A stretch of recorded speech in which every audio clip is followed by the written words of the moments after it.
तो अब हम स्टार्ट करते हैं अपना इंडियन पॉलिटी सीरीज का नेक्स्ट इम्पॉर्टेंट टॉपिक जो कि है सिटीजनशिप। ओके, इस टॉपिक से हर एग्जाम में क्वेश्चन पूछे जाते हैं, चाहे वो एनडीए, सीडीएस, यूपीएससी, एसएससी, हर एक में। इसलिए हम इसको थोड़ा सा बेसिक से लेंगे और फिर एडवांस तक जाएंगे। ओके, इंडिया में दो टाइप के लोग रहते हैं, सिटीजन्स और एलियंस। सिटीजन्स तो आपको पता है वो लोग होते हैं जिनके पास फुल मेंबर्स होते हैं इंडियन स्टेट के और इस इंडिया की तरफ लॉयल होते हैं। इसको कहा जाता है दे ओ एलिजेंस टू इट।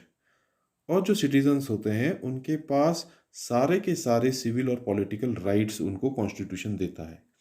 वहीं जो एलियंस होते हैं ये दूसरी कंट्री के सिटीजन्स होते हैं और इस कारण से ये सारे के सारे पॉलिटिकल और सिविल राइट्स एंजॉय नहीं कर पाते। इनके ऊपर कुछ रेस्ट्रिक्शंस लगाई जाती हैं। अच्छा, जो ये एलियंस हैं ये भी दो टाइप के होते हैं। एक होते हैं फ्रेंडली एलियंस और दूसरे होते हैं एनिमी एलियंस। फ्रेंडली एलियंस उन कंट्रीज के सब्जेक्ट हैं जिनके साथ इंडिया के कॉर्डियल रिलेशंस हैं। वहीं एनिमी एलियंस उन कंट्रीज के सब्जेक्ट हैं जिनके साथ इंडिया जो है एट वॉर है। तो आइए देखते हैं कि जो कॉन्स्टिट्यूशन ऑफ इंडिया है वो कौन से ऐसे पर्टिकुलर राइट्स हैं जो सिटीजन्स को ही देता है और डिनाई करता है एलियंस को। इसमें सबसे पहला राइट है राइट अगेंस्ट डिस्क्रिमिनेशन, जो कि आर्टिकल 15 में बताया गया है। आर्टिकल 16 राइट टू इक्वालिटी भी सिर्फ सिटीजन्स के पास है, ना कि एलियंस के पास। Article 19 right to freedom of speech, ये भी सिर्फ और सिर्फ सिटीजन्स को ही दिया गया है। Cultural and educational rights article 29 and 30 में जो बताए गए हैं वो भी सिर्फ और सिर्फ सिटीजन्स के लिए हैं। राइट टू वोट जो है in Lok Sabha and state legislative assembly elections, ये भी सिर्फ सिटीजन्स के पास ही होते हैं। नेक्स्ट है right to contest membership of parliament and state legislature. कहने का मतलब ये है कि जो स्टेट लेजिस्लेचर के इलेक्शंस होते हैं, स्टेट असेंबली के और पार्लियामेंट के, उनके इलेक्शन में सिर्फ सिटीजन्स ही खड़े हो सकते हैं। नेक्स्ट जो है वो ये कहता है कि जो पब्लिक ऑफिसेज हैं उनको कुछ ऐसे पब्लिक ऑफिसेज जिनको कि सिर्फ सिटीजन्स ही होल्ड कर सकते हैं। वो ऑफिसेज कौन कौन से हैं? President of India, vice president of India, जजेस of supreme court, high courts, governor of state, attorney general of India and advocate general of states. इन सब ऑफिसेज को जो है सिर्फ और सिर्फ सिटीजन्स होल्ड कर सकते हैं, एलियंस नहीं होल्ड कर सकते हैं। ये क्वेश्चन कई बार पूछे गए हैं। कोई राइट का नाम लिख देंगे कि ये सिटीजन्स के पास ही है या एलियंस के पास भी है, तो ऐसा क्वेश्चन पूछा जाता है। अच्छा, इसके अलावा जो है सिटीजन्स के पास कुछ एडिशनल जो ये राइट्स हैं, इसके साथ साथ कॉन्स्टिट्यूशन कुछ ड्यूटीज़ भी देता है उनको। जैसे कि उनको टैक्सेस पे करने होते हैं, रेस्पेक्ट करनी होती है नेशनल फ्लैग और नेशनल एंथम की, डिफेंड करना होता है कंट्री को। तो ये सब जो है ड्यूटीज़ भी हैं सिटीजन्स की। यहाँ पे एक इम्पॉर्टेंट बात ये है कि इंडिया में जो सिटीजनशिप है, चाहे वो बाय बर्थ हो या बाय नेचुरलाइजेशन हो, दोनों के दोनों सिटीजन्स जो हैं वो ऑफिस ऑफ प्रेसिडेंट को होल्ड कर सकते हैं। लेकिन यूएसए में सिर्फ सिटीजन ऑफ बर्थ भी जो है वो ही प्रेसिडेंट बन सकता है। नेचुरलाइज सिटीजन जो है वो एलिजिबल नहीं है प्रेसिडेंट ऑफिस के लिए। आइए देखते हैं अब कॉन्स्टिट्यूशनल प्रोविजंस क्या हैं। कॉन्स्टिट्यूशन जो है हमारा वो डील करता है आर्टिकल 5 टू 11 में रिगार्डिंग सिटीजनशिप, यानी पार्ट 2 के आर्टिकल 5 टू 11 जो है वो सिटीजनशिप से डील करते हैं। अच्छा, एक बात ध्यान देने वाली ये है कि जो हमारा कॉन्स्टिट्यूशन के आर्टिकल्स हैं 5 टू 11, ये कुछ भी ऐसा परमानेंट या एलोबरेट प्रोविज़न नहीं बताते हैं रिगार्डिंग सिटीजनशिप। ये सिर्फ आइडेंटिफाई करते हैं उन लोगों को जो कि सिटीजन्स ऑफ इंडिया हैं at the commencement of the constitution, that is 26 January 1950। और साथ ही साथ ये इन प्रॉब्लम से भी नहीं डील करते, जैसे कि एक्विजिशन या फिर लॉस ऑफ सिटीजनशिप जो होती है, इन सारी प्रॉब्लम्स को भी हमारा कॉन्स्टिट्यूशन जो है डील नहीं करता है।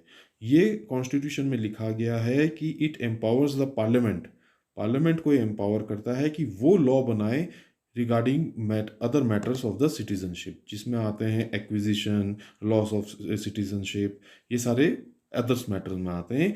इसके लिए पार्लियामेंट जो है उसको एक लॉ इनेक्ट करना पड़ेगा, और इसी रूल के तहत जो है पार्लियामेंट ने इनेक्ट किया सिटीजनशिप एक्ट 1955, जो कि कई बार टाइम टू टाइम अमेंड भी किया गया। अब अगर हम कॉन्स्टिट्यूशन की बात करें तो कॉन्स्टिट्यूशन कहता है चार कैटेगरी के जो लोग हैं वो सिटीजन ऑफ इंडिया हैं at the commencement of the constitution, that is 26 January 1950 को चार कैटेगरी के जो लोग हैं वो सिटीजन ऑफ इंडिया हैं। वो कौन कौन है? पर्सन्स डोमिसाइल्ड इन इंडिया, जो डोमिसाइल्ड है इंडिया में। पर्सन्स माइग्रेटेड फ्रॉम पाकिस्तान, जो पाकिस्तान से माइग्रेट होकर आए हैं। Persons migrated to Pakistan but later return, जो पाकिस्तान माइग्रेट हो गए थे बट वापस आ गए। और fourth, persons of Indian origin residing outside India. PIO जो है वो आउटसाइड इंडिया जो रह रहे हैं वो भी इंडियंस हैं। ये एक बात हो रही है कॉन्स्टिट्यूशन में उन लोगों की जिन जो कि सिटीजन ऑफ इंडिया हैं at the time of commencement of the constitution, ये ध्यान रखिएगा। इसके अलावा भी कुछ कॉन्स्टिट्यूशन के प्रोविजंस हैं जो हमें जानने जरूरी हैं रिगार्डिंग सिटीजनशिप। वो पहला प्रोविज़न ये है कि कोई भी जो इंसान है जो सिटीज़न ऑफ इंडिया है, वो अगर वॉलंटरीली किसी और कंट्री की सिटीज़नशिप ले लेता है, फॉरेन कंट्री की, तो वो जो है इंडिया का सिटीज़न नहीं रहेगा। वहीं कॉन्स्टिट्यूशन कहता है कि पार्लियामेंट के पास पावर है कि वो कोई भी प्रोविज़न बना सके रिगार्डिंग एक्विजिशन और टर्मिनेशन ऑफ सिटीजनशिप, या सिटीजनशिप से रिलेटेड किसी भी और मैटर के बारे में। आइए अब देखते हैं कि सिटीजनशिप एक्ट 1955 क्या है। सिटीजनशिप एक्ट 1955 क्यों इनेक्ट हुआ वो तो हमने बता दिया, क्योंकि कॉन्स्टिट्यूशन में ही लिखा था कि पार्लियामेंट जो है वो इनेक्ट करेगी। तो पार्लियामेंट ने इनेक्ट किया और इस एक्ट को बोला गया सिटीजनशिप एक्ट 1955। ये प्रोवाइड करता है acquisition and loss of citizenship at the commencement of the constitution, किस किस को मिलेगी और किस किस के लॉस ऑफ सिटीजनशिप होगी। ठीक है। तो ओरिजिनली सिटीजनशिप एक्ट जो है वो कॉमनवेल्थ सिटीजनशिप की भी बात करता था, बट ये प्रोविज़न जो है सिटीजनशिप अमेंडमेंट एक्ट 2003 में रिपील कर दिया गया। अब हम देखते हैं कि एक्विजिशन ऑफ सिटीजनशिप क्या होती है। सिटीजनशिप अमेंडमेंट एक्ट 1955 जो है वो 5 तरीके बताता है सिटीजनशिप के एक्वायर करने के। वो 5 तरीके क्या हैं? पहला है बर्थ, दूसरा बाय डिसेंट, तीसरा bye registration, fourth bye naturalisation and fifth is incorporation of territory. अब इन सबको हम ब्रीफ में समझेंगे कि ये है क्या। मतलब एक्विजिशन ऑफ सिटीजनशिप का मतलब ये है कि सिटीजनशिप कैसे एक्वायर की जा सकती है। पहला है बाय बर्थ। ये बाय बर्थ को हम समझते हैं a person born in India on और after 26 January 1950 but before 1 July 1987 is citizen of India by birth. अब क्या कहता है, पहले हमारा जो ये एक्ट कहता था उसके हिसाब से क्या था कि 26 जनवरी 1950 से लेके 1 जुलाई 1987 तक कोई भी इंसान जो इंडिया में पैदा होता है, चाहे उसकी नेशनैलिटी उसके पेरेंट्स की कुछ भी है, वो इंडियन माना जाएगा। इसके बाद क्या हुआ, इसमें थोड़े से चेंजेस लाए गए। तो 1 जुलाई 1987 के बाद रूल बन गया कि उन्हीं को सिटीज़न माना जाएगा बाय बर्थ जिनमें से कि एक भी पेरेंट जो है वो सिटीज़न ऑफ इंडिया था at the time of the birth. मतलब जब बच्चा पैदा हुआ तो उनमें से कोई भी जो एक पेरेंट था वो सिटीज़न ऑफ इंडिया है, तभी माना जाएगा बच्चे को भी सिटीज़न ऑफ इंडिया। इसके बाद क्या हुआ कि थोड़े से और चेंजेस किए गए, और उसके बाद ये चेंज आया कि जो भी बच्चा पैदा होगा इंडिया में ऑन और आफ्टर 3 दिसंबर 2004, 3 दिसंबर 2004 के बाद उसको सिटीज़न ऑफ इंडिया तभी माना जाएगा जब दोनों उसके पेरेंट्स सिटीज़न ऑफ इंडिया हों। ठीक है, दोनों उसके पेरेंट्स क्या हों? Citizen of India. या फिर एक पेरेंट जो है वो सिटीज़न ऑफ इंडिया हो और दूसरा जो पेरेंट है वो कम से कम इलीगल माइग्रेंट ना हो at the time of the birth, क्योंकि इंडिया में इलीगल माइग्रेंट्स की बहुत ज़्यादा प्रॉब्लम बढ़ रही थी। तो इस कारण से ये रूल में चेंज किया गया।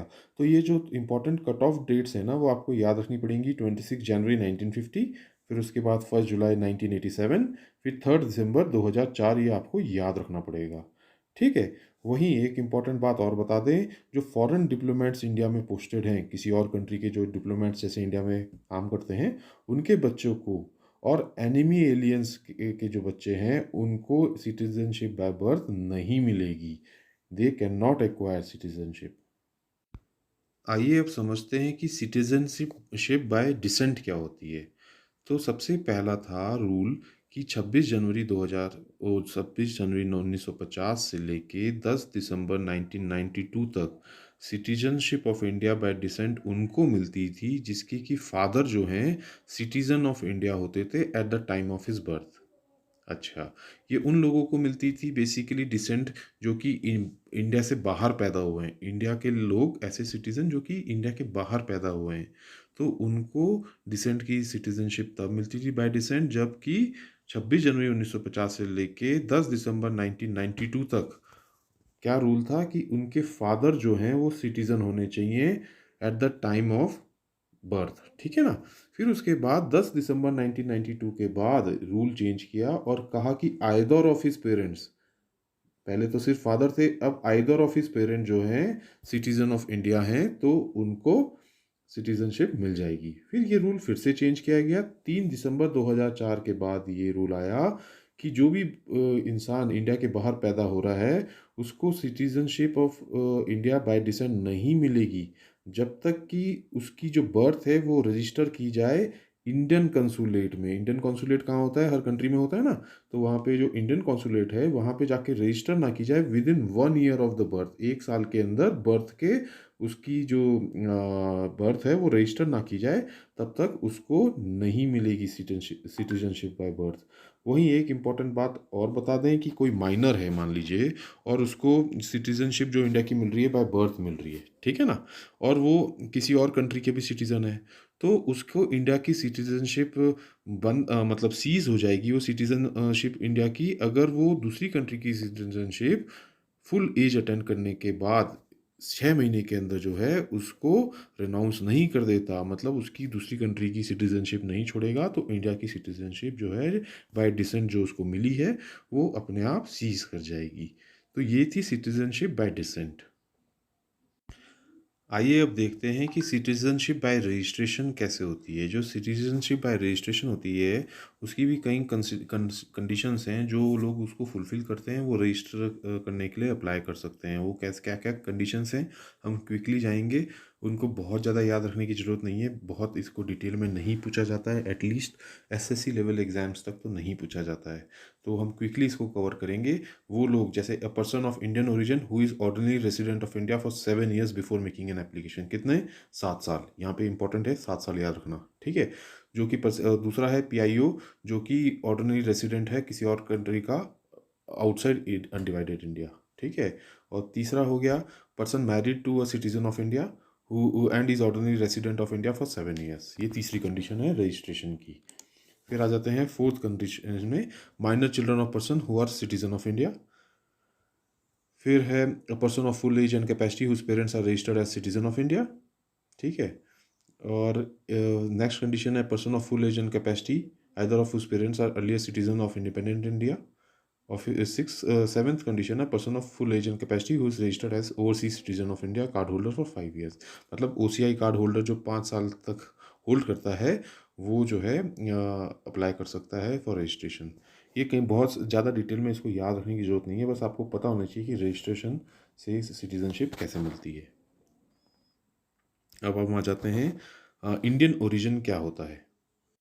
एक इंसान को पर्सन ऑफ इंडियन ओरिजिन तभी माना जाता है अगर वो या उसके पेरेंट्स मीन्स इफ ही और आइदर ऑफ हिज पेरेंट्स, कोई भी एक पेरेंट जो है was born in undivided India, जब इंडिया अनडिवाइडेड था उसमें बॉर्न हुआ हो, या इन सच टेरिटरी जो कि इंडिया का पार्ट बन गई 15 अगस्त 1947 के बाद उसमें, ठीक है ना?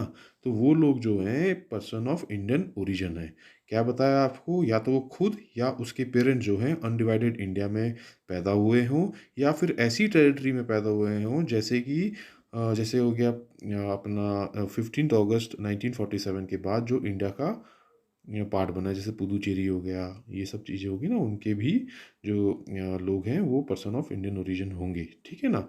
All the above category of person must take oath of allegiance. ये बहुत इंपॉर्टेंट है। ओथ ऑफ एलिजेंस जो है इनके लिए कंपलसरी है। क्या है? ओथ ऑफ एलिजेंस लेना ऐसे लोगों के लिए ज़रूरी है जब before registration as citizen of India. अब देखते हैं कि सिटीजनशिप बाय नेचुरलाइजेशन कैसे मिलती है। अब इसमें भी देखिए बहुत सारी कंडीशंस हैं कि नेचुरलाइजेशन से एक इंसान को सिटीज़नशिप कैसे मिलती है। वो कंडीशंस याद रखने की बहुत ज़्यादा ज़रूरत नहीं है, किसी भी एग्ज़ाम में जनरली नहीं पूछी जाती है और अप टू एसएससी लेवल तो बिल्कुल नहीं पूछी जाती है। तो आप इसको स्किप भी कर सकते हैं, बहुत ज़्यादा याद रखने की ज़रूरत नहीं है, हालाँकि हम इसको आपको स्लाइड्स में दे ही रहे हैं, ठीक है ना? तो इसको बहुत याद रखने की कोई ख़ास ज़रूरत नहीं है। अब आ जाते हैं bye incorporation of territory. Fifth तरीका जो है इंडियन सिटीजनशिप को लेने का है या मिलने का है, वो है बाय इनकॉर्पोरेशन ऑफ टेरिटरी। कहने का मतलब ये है किसी भी फॉरेन टेरिटरी को अगर इंडिया अपना पार्ट बनाता है तो गवर्नमेंट ऑफ इंडिया स्पेसिफाई कर सकती है कि उसके जो लोग हैं वो सिटीज़न ऑफ इंडिया होंगे, ठीक है ना? और ये जो लोग होंगे वो सिटीज़न ऑफ इंडिया एक पर्टिकुलर नोटिफाइड डेट से बनेंगे, जैसे कि पुदुचेरी है, ठीक है, वो इंडिया का पार्ट बना तो इंडिया ने इशू किया सिटीजनशिप ऑर्डर 1962, वो पौंडीचेरी के लिए ही बनाया गया था, ठीक है ना? और ये ऑर्डर जो है सिटीजनशिप एक्ट के अंदर ही आता है। तो ये आपको याद रखना चाहिए कि सिटीजनशिप ऑर्डर 1962 पौंडीचेरी के लिए बनाया गया था ताकि पौंडीचेरी के लोगों को सिटीज़न बनाया जा सके। आइए अब समझते हैं कि सिटीजनशिप लॉस कैसे हो सकती है, ठीक है ना? सिटीजनशिप एक्ट जो है 1955 का, वो 3 तरीके बताता है जिनकी वजह से एक जो इंसान है वो अपनी सिटीजनशिप लूज़ कर सकता है। ये आपको पता होना चाहिए। सबसे पहला तरीका है रिनंसिएशन, दूसरा है टर्मिनेशन, तीसरा है डेप्रिविएशन।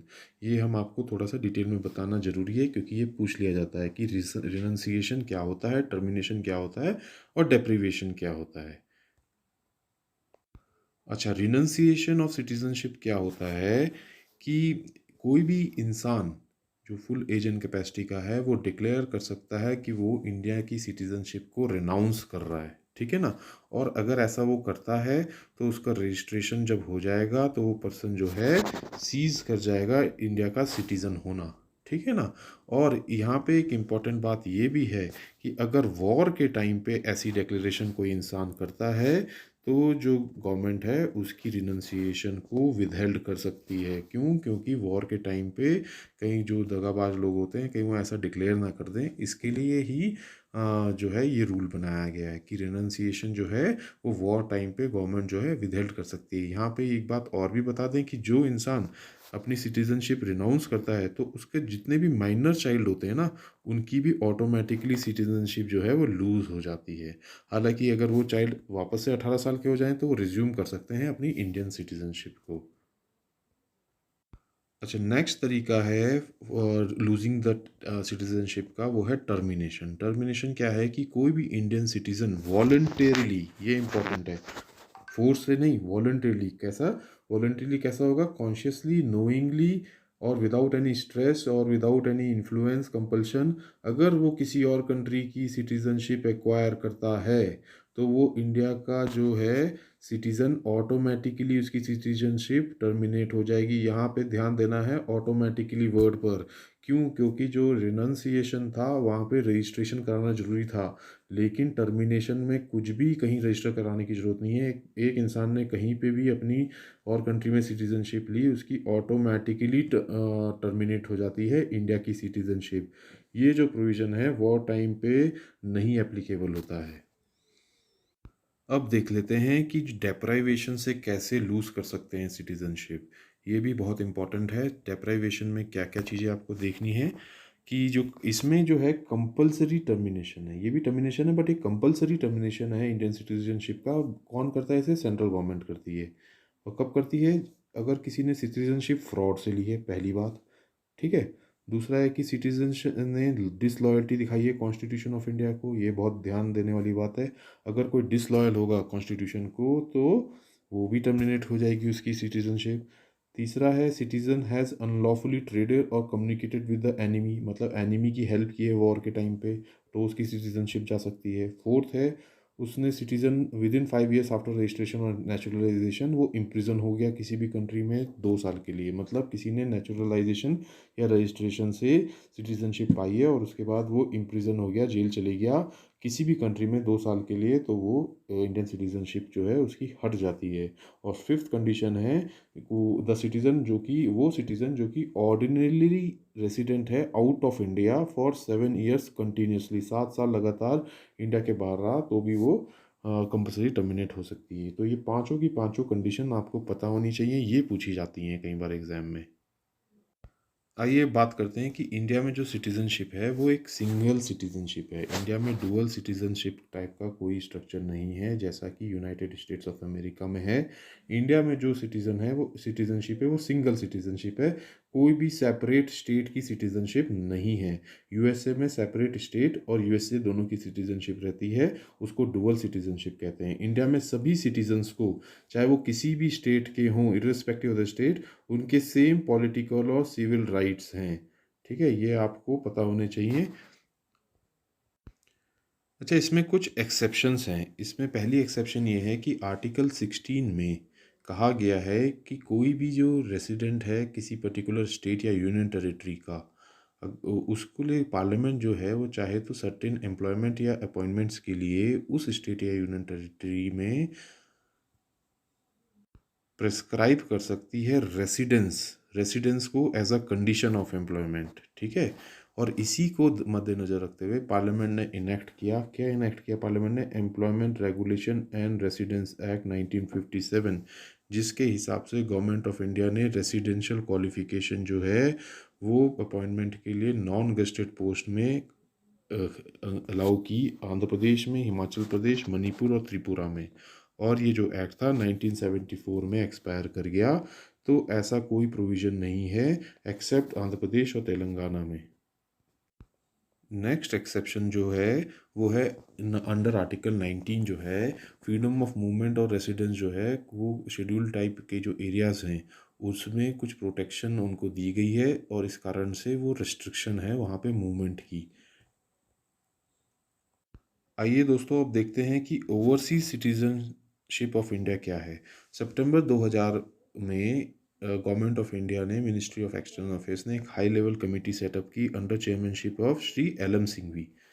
ठीक है, एल एम सिंघवी जी के उसमें चेयरमैनशिप में कमेटी बनाएगी और उनका काम दिया गया कि आप स्टडी करिए ग्लोबल इंडियन डायस्पोरा और रिकमेंड करिए एक कंस्ट्रक्टिव रिलेशनशिप उनके साथ कैसे डेवलप की जा सकती है। इस कमेटी ने अपनी रिपोर्ट दी जनवरी 2002 में, और इसने रिकमेंड किया कि जो सिटीजनशिप अमेंडमेंट एक्ट है 1955 उसको अमेंड किया जाए और डुअल सिटीजनशिप दी जाए to persons of Indian origin belonging to specified countries.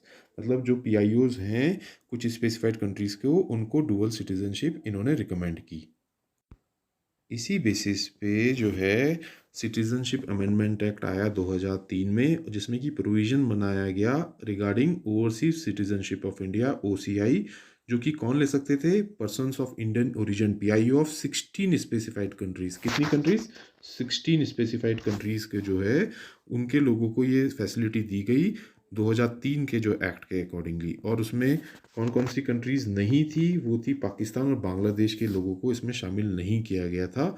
साथ ही साथ इस एक्ट ने जो है रिमूव कर दिया था रिगार्डिंग कॉमनवेल्थ सिटीजनशिप जो प्रोविजंस थे प्रिंसिपल एक्ट 1955 वाले में, उससे वो उसने अमेंड कर दिया था। इसके बाद आया सिटीजनशिप अमेंडमेंट एक्ट 2005। उसने क्या कर दिया, 2003 वाले के स्कोप को और एक्सपेंड कर दिया और ओसीआई की जो फैसिलिटी थी वो एक्सटेंड कर दी सारी countries, all countries except Pakistan and Bangladesh. ठीक है, पाकिस्तान और बांग्लादेश के अलावा सभी कंट्रीज़ के जो लोग हैं वो ओवरसीज सिटीजनशिप ऑफ इंडिया ले सकते हैं अगर उनकी कंट्री जो है डुअल सिटीजनशिप अलाउ करती है। अच्छा, यहाँ पे एक बात ध्यान दे लें कि ओवरसीज सिटीजनशिप ऑफ इंडिया का मतलब डुअल सिटीजनशिप नहीं की गई थी इंडियन कॉन्स्टिट्यूशन में। मतलब डुअल सिटीजनशिप जो है वो बैन है इंडियन कॉन्स्टिट्यूशन में एज पर आर्टिकल 9 ऑफ द कॉन्स्टिट्यूशन। ये आपको थोड़ा सा पता होना चाहिए। ये डुअल सिटीजनशिप जो ऊपर वर्ड यूज़ हो रहा है वो बेसिकली यूज़ हो रहा है दूसरी कंट्रीज़ के कॉन्टेक्स्ट में। ठीक है ना। इसके बाद आया सिटीजनशिप अमेंडमेंट एक्ट 2015, और इसने क्या किया, इसने और प्रोविजंस को अमेंड किया और ओवरसीज सिटीजनशिप ऑफ इंडिया के लिए एक न्यू स्कीम लेके आया। ये overseas citizenship of India card holder, और इसने क्या किया, पीआईओ कार्ड स्कीम यानी person of India origin card scheme और ओसीआई कार्ड स्कीम दोनों को मर्ज कर दिया, क्योंकि ये बहुत कन्फ्यूजन क्रिएट कर रही थी। दो स्कीम थी इससे पहले, पीआईओ के लिए और ओसीआई के लिए, इन दोनों को मर्ज कर दिया सिटीजनशिप अमेंडमेंट एक्ट 2015 ने, ये आपको याद होना चाहिए। पीआईओ कार्ड स्कीम जो है वो इंट्रोड्यूस की गई थी 2002 में, ठीक है। और उसके बाद ओसीआई कार्ड स्कीम जो है वो इंट्रोड्यूस की गई 2005 में। ये दोनों स्कीम पैरेलल चल रही थी और इसके कारण बहुत कन्फ्यूजन क्रिएट हो रही थी, और इसी के कारण जो है गवर्नमेंट ने इनको दोनों को मर्ज कर दिया और सिंगल स्कीम में by the act of 2015, citizenship amendment act 2015 जो है इसी ऑब्जेक्टिव से इनेक्ट किया गया था। और पीआईओ जो स्कीम थी वो 2015 में बंद कर दी गई, और जो भी सारे एग्जिस्टिंग पीआईओ कार्ड होल्डर्स थे उनको माना गया as OCI card holders with effect from 9 January 2015। आइए अब थोड़ा सा समझ लेते हैं कि ओवरसीज सिटीज़न जो इंडिया के हैं, ओवरसीज सिटीज़न ऑफ इंडिया जो कार्ड होल्डर हैं, उनके पास कौन कौन से राइट्स नहीं हैं जो कि सिटीज़न ऑफ इंडिया के पास हैं। किसके पास है, सिटीज़न ऑफ इंडिया के पास हैं, बट उनके पास नहीं है। सबसे पहली बात है कि वो एंटाइटल नहीं है right to equality of opportunity in the matters of public employment, ठीक है। राइट टू इक्वालिटी जो है उनके पास नहीं है। They are not eligible for the a post of president, वो वाइस प्रेसिडेंट के लिए भी एलिजिबल नहीं है। They are not eligible for appointment as जज ऑफ सुप्रीम कोर्ट, भी नहीं बन सकते हैं। They are not eligible for appointment as जज ऑफ हाई कोर्ट, भी नहीं बन सकते हैं। He they shall not be entitle for registration as voter, vote भी नहीं डाल सकते हैं। ओसीआई जो हैं वो नॉट एलिजिबल हैं फॉर मेंबर ऑफ हाउस और काउंसिल ऑफ स्टेट्स के लिए, ठीक है। दे वो एलिजिबल नहीं है state legislative assembly, state legislative council के लिए भी। They are not eligible for appointment in public services and post in connection with the affairs of the union, ठीक है। तो ये सारे के सारे हम आ जाते हैं सिटीजनशिप अमेंडमेंट एक्ट 2019। 2019 में भी एक अमेंडमेंट एक्ट आया है सिटीजनशिप का, इसको जानना थोड़ा सा ज़रूरी हो जाता है, तो थोड़ा ब्रीफ में ही देखेंगे। सिटीजनशिप अमेंडमेंट एक्ट 2019 जो है वो किसको अमेंड करता है, सिटीजनशिप अमेंडमेंट एक्ट 1955 को। और ये क्या प्रोवाइड करता है, इसकी मेन पॉइंट था कि ये जो एक्ट प्रोवाइड करता है कि Hindus, Sikhs, Buddhist, Chinese, Parsis और क्रिश्चियंस अगर वो अफ़गानिस्तान, बांग्लादेश और पाकिस्तान इन तीनों कंट्रीज से इंडिया में एंटर किए हैं ऑन और बिफोर 31 दिसंबर 2014, ये डेट याद रखनी पड़ेगी, तो वो इलीगल माइग्रेंट्स नहीं ट्रीट होंगे, ठीक है। कौन कौन नहीं ट्रीट होंगे, दोबारा से देख लेते हैं। ये बोलता है हिंदूज, सिख्स, बुद्धिस्ट, जैनीस, पारसीस, क्रिश्चियंस अगर वो कौन कौन सी कंट्री से आए हैं, अफगानिस्तान, बांग्लादेश या पाकिस्तान से इंडिया में एंटर किए हैं 31 दिसंबर 2014 से पहले, तो इलीगल माइग्रेंट नहीं कहे जाएंगे। इसमें ध्यान रखिए, इसमें मुस्लिम्स का नाम नहीं लिया गया है, क्योंकि ये तीनों कंट्रीज जो हैं मुस्लिम कंट्रीज़ हैं। अच्छा, इसमें एक चीज़ और बोली गई थी जो इम्पोर्टेंट है, वो है कि सिटीज़नशिप बाय नेचुरलाइजेशन के बारे में इस एक्ट में कहा गया था कि जो नेचुरलाइजेशन है वो जनरली 11 साल उसमें रहना पड़ता है। लेकिन जो ये एक्ट ने क्या अमेंडमेंट की कि जो हिंदूज, सिख्स, बुद्धिस्ट, जैनीज, पारसीज, क्रिश्चियंस जो अफ़गानिस्तान, पाकिस्तान और बांग्लादेश से आएंगे इंडिया में, उनके लिए ये जो 11 साल की रिक्वायरमेंट जो है ना, वो रिड्यूस कर दी गई 5 ईयर्स तक। तो क्या क्या, 11 साल से रिड्यूस कर दिया 5 ईयर्स, और इनको इलीगल माइग्रेंट नहीं कहा जाना चाहिए, ये भी। और उसकी डेट क्या थी, वो अभी आपने आपको बताई थी, वो डेट थी 31 दिसंबर 2014, यानी 31 दिसंबर 2014 से पहले जो आए हैं वो इलीगल माइग्रेंट्स नहीं होंगे, ठीक है ना। अच्छा, एक इम्पॉर्टेंट बात ये और कहता है कि ऐसे लोगों को सिटीजन ऑफ इंडिया कहा जाएगा from the date of their entry into India. कौन सी डेट से, from the date of their entry. और सारी की सारी लीगल प्रोसीडिंग जो है उनके अगेंस्ट जो चल रही हैं रिगार्डिंग इलीगल माइग्रेशन, वो सब की सब बंद कर दी जाएंगी, ठीक है। तो ये दो मेन इसके फैक्टर्स थे। बाकी इसमें कहा तो बहुत कुछ किया है, लेकिन आपके लिए इम्पोर्टेंट इतना ही है, ठीक है, अब इसके कुछ क्वेश्चंस देख लेते हैं इस टॉपिक से, जो कि आपको हमेशा एग्जाम में दिखाई देंगे। आप खुद ही आंसर बता सकते हैं। Which of the following are the conditions of acquiring Indian citizenship? Domicile यानी birth and descent, birth and naturalization, domicile registration, descent, birth, descent, naturalization, registration. तो आंसर क्या हो गया? डी हो गया। नेक्स्ट क्वेश्चन देख लेते हैं। Consider the following statement. The constitution of India provide single citizenship for the entire country. ये बिल्कुल सही बात है। कौन बोलता है ये आर्टिकल? कौन सा आर्टिकल बोलता है ये बोलता है आर्टिकल नंबर 9। हमने आपको बताया, ये याद रहना चाहिए आपको ये, ठीक है। Since 2003 dual citizenship is allowed by Indian law, that is called overseas citizenship of India. हाँ ठीक है, ये बात ठीक है। Those born in India on और before 26 January 1950 but before 1 July 1967 are citizen of India by birth irrespective of the nationality of their parents। ये जो डेट थी ये 1987 है। 1987 ना कि 1967। आपको ध्यान भी होगा और हमने पढ़ाया भी है। तो 3 रॉन्ग है, 1 और 2 इज राइट। ठीक है, आ जाते हैं नेक्स्ट क्वेश्चन पे। Consider the following statement. Originally the citizenship act 1955 also provided for Commonwealth citizenship. ये बात बिल्कुल ठीक है, ये हमने आपको पढ़ाई है, ठीक है ना। सेकेंड है, the provision of commonwealth citizenship was repealed by citizenship amendment act 2005। नहीं, ये 2003 वाले एक्ट ने किया था। ये हमने आपको पढ़ाया, आपको याद होना चाहिए। यही छोटे छोटे क्वेश्चन पूछेगा, तो आंसर क्या हो जाएगा? Only 1 is correct.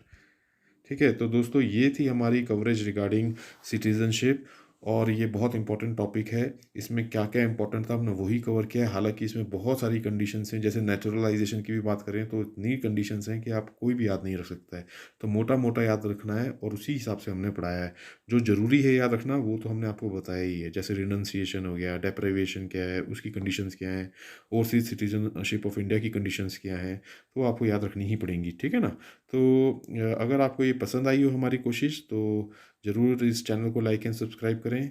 और अगर आपको फ्री पीडीएफ और फ्री नोट्स चाहिए होते हो तो आप हमारे टेलीग्राम और इंस्टाग्राम चैनल से जुड़ सकते हैं। तो थैंक यू।